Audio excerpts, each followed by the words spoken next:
আসসালামু আলাইকুম। Future plan পক্ষ থেকে সবাইকে স্বাগতম। আশা করি তোমরা সবাই ভালো আছো।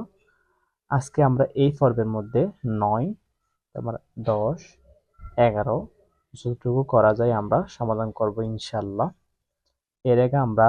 এর আগের পর্বে 7 আর 8 নাম্বার সমাধান দেখিয়েছি তোমাদের। তোমরা যদি না দেখে থাকো তাহলে আমি কমেন্ট বক্সে তোমাদের লিঙ্কটা দিয়ে দিব, সেখান থেকে দেখে নিতে পারো।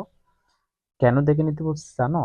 কারণ এখানে 8 নাম্বার পারলে সে অবশ্যই 9 নাম্বারটা পারবে। এই জন্য দুটোটা কিন্তু সেম। 9 নম্বর বলছে, দেখো এখানে রাজু এবং রনির একত্রে এতটি লিচু আছে। রাজু অপেক্ষা রনির এতটি লিচু কম আছে। রাজু অপেক্ষা রনির এতটি লিচু কম আছে মানে রাজু থেকে রনির কম আছে রে, বুঝছো? তাহলে রাজুর বেশি আছে। রাজুর বেশি আছে। রাজু এবং রনি প্রত্যেকের কতটি করে লিচু আছে সেটা আমাদের বের করতে হবে। তাহলে আগে আমাদের কি করতে হবে, দুইজনের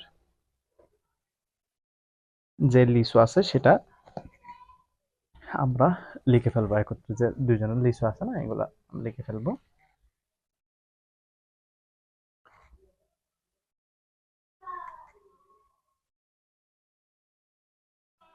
রাজু,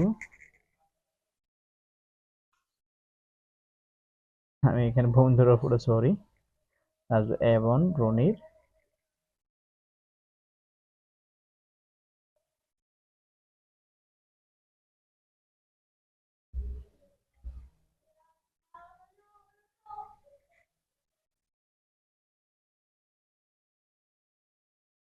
690টি একত্রে। এখন আমরা রাজু অপেক্ষা রনির এতটি লিচু কম আছে, তার মানে বেশি আছে কার? রাজুর। রাজুরটা বেশি যেটা আছে সেটা আমরা আগে বের করে ফেলবো। আমরা লিখবো যে সুতরাং রাজুর লিচু আছে। রাজুর লিচু আছে সমান দিয়ে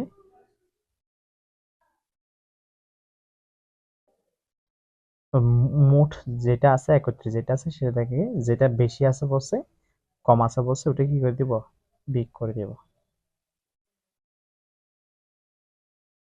তাহলে এটা হচ্ছে 10, মানে এখানে ডানে 10 হবে। 10 থেকে তোমার 6 গেলে 4, এটা 8, 8 থেকে 8 গেলে 0, 6, 6 তোমার আমরা 6 তো বসে যাবে, হ্যাঁ 6 বসে যাবে, কারণ আমরা তো দাঁতটা নিয়ে নিই এতটি। কেমন? তাহলে এটাকে আমরা আবার দুই ভাগ করে ফেলবো।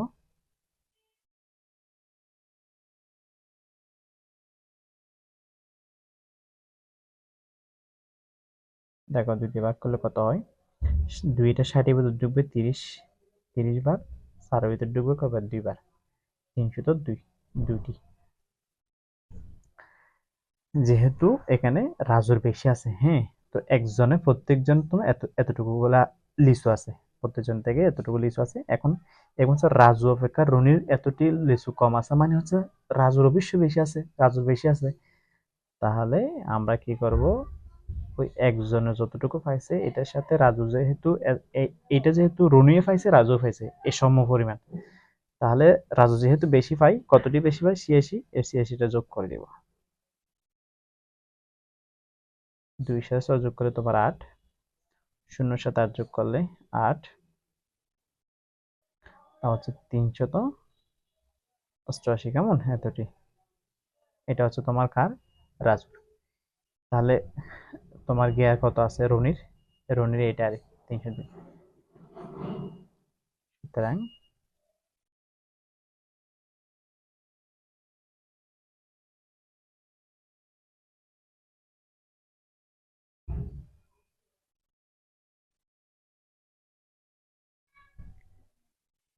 রনির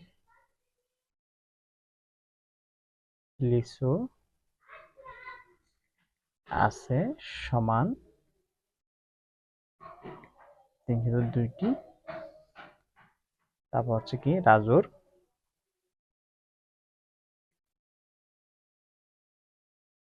লিচু আছে সমান 388টি।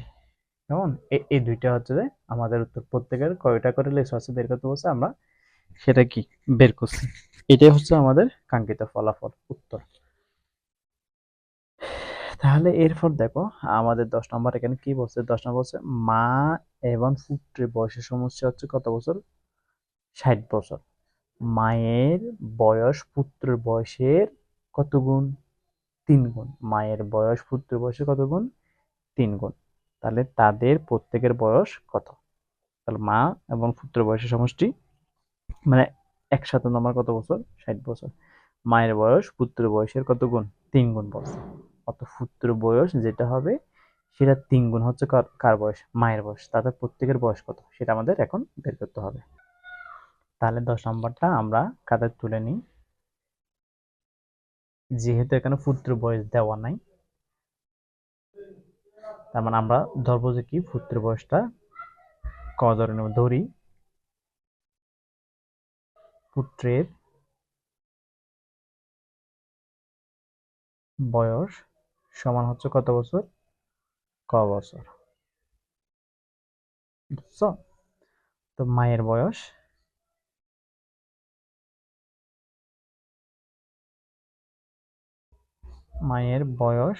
সমান, দেখো মায়ের বয়স সমান কত হবে দেখো, যেহেতু পুত্র বয়সে 3 গুণ বসে, 3 গুণ পুত্র বয়সের কত গুণ? 3 গুণ, মানে পুত্রের বয়সের 3 গুণ, মানে পুত্র বয়স যেটা সেটা লিখবা। 3 গুণ মানে হচ্ছে 3 গুণ দিবা। 3 গুণ মানে কত? 3 গুণ। 4 গুণ বললে 4 গুণ হবে, 5 গুণ বললে 5 গুণ হবে। বুঝছো? এখন যেহেতু 3 গুণ বলছে এই জন্য আমরা 3 গুণ দিলাম। তাহলে এখানে হবে 3 গুণ করলে 3 ক, 3 ক মায়ের বয়স। এখন আমরা লিখবো যে পুত্র ও মায়ের বয়সের সমষ্টি। কি লিখবো? পুত্র ও মায়ের বয়সের যোগ করতেছে, দুইটা যোগ করতে বয়সের সমষ্টি। সমষ্টি মানে তো যোগ, সেটা তোমরা জানো। সমষ্টি সমান তার পুত্রের বয়স কত? ক যোগ মায়ের বয়স কত? 3 ক সমান সমান এখানে বছর হবে। তার যোগ করলে কত বছর হয়? 4 ক বছর। বুঝছো আমরা কত বছর পাচ্ছি এখন? 4 ক বছর।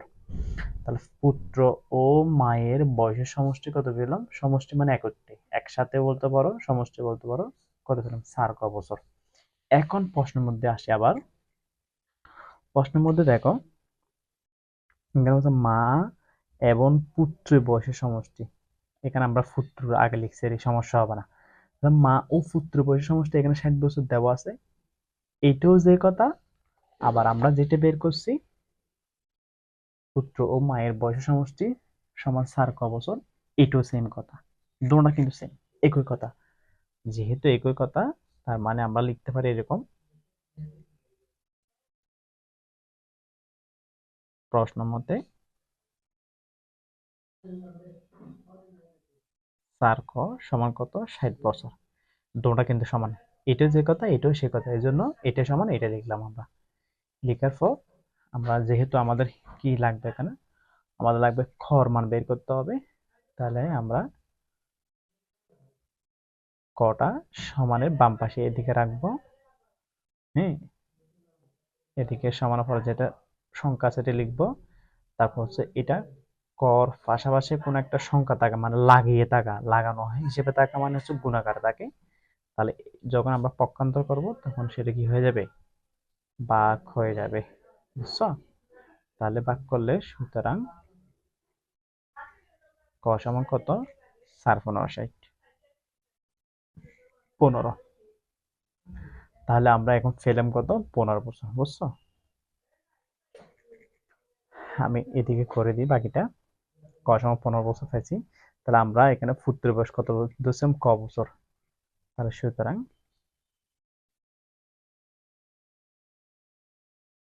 পুত্রের বয়স সমান কত বছর হবে? যেহেতু ক সমান 15 পাইছি, তার মানে কর জায়গায় ওই কর মানটা বসাতে পারি। পুত্রের বয়স সমান কত বছর? 15 বছর। এরপর হচ্ছে যে মায়ের বয়স। মায়ের বয়স সমান কত বছর ধরছিলাম আমরা? 3 ক বছর না? তার মানে লিখবো 3, করের জায়গায় কর মানটা বসাবো। কর মান কত? 15। পাশাপাশি থাকে মানে হচ্ছে গুণাকার থাকে, এই জন্য গুণ চিহ্ন দিলাম। তাহলে 3 × 15 কত? 45। 3 × 15 কত? 45। তাহলে আমরা এখন বের করতে পারলাম যে হচ্ছে পুত্রের বয়স 15 বছর, এবার মায়ের বয়স কত? 45 বছর। বুঝছো? এটা তোমরা উত্তরে সুন্দর করে সাজিয়ে লিখবা। তাহলে আজকে এখানে সমাপ্ত করবি। কেন সমাপ্ত করে দিচ্ছি আমি বলি তোমাদের। 11 নম্বর আর 12 নম্বর দুটোটা কিন্তু সেম অঙ্ক, যার কারণে হ্যাঁ ও দুটোটা আমরা একসাথে করব। দুটোটা যদি কি একসাথে এই ভিডিওতে দেখাতে যাই তাহলে ভিডিও লং হয়ে যাবে, যার কারণে আমরা দুটোটা এখন দেখাবো না। পরবর্তী পর্বতে 11 আর 12 নম্বর দুটোটা সমাধান করে দেখাবো ইনশাআল্লাহ, আল্লাহ যদি বাঁচিয়ে রাখে আর কি। তাহলে তোমাদের যদি এই ক্লাসটা ভালো লেগে থাকে তাহলে লাইক কমেন্ট শেয়ার করবা। যেহেতু চ্যানেলটা নতুন, আমি বারবার বলি, যেহেতু চ্যানেলটা নতুন তাহলে সাবস্ক্রাইব করে পাশে থাকবা। ইনশাআল্লাহ দেখা হবে নেক্সট ক্লাসে। সবাই ভালো থেকো, সুস্থ থেকো। আল্লাহ হাফেজ।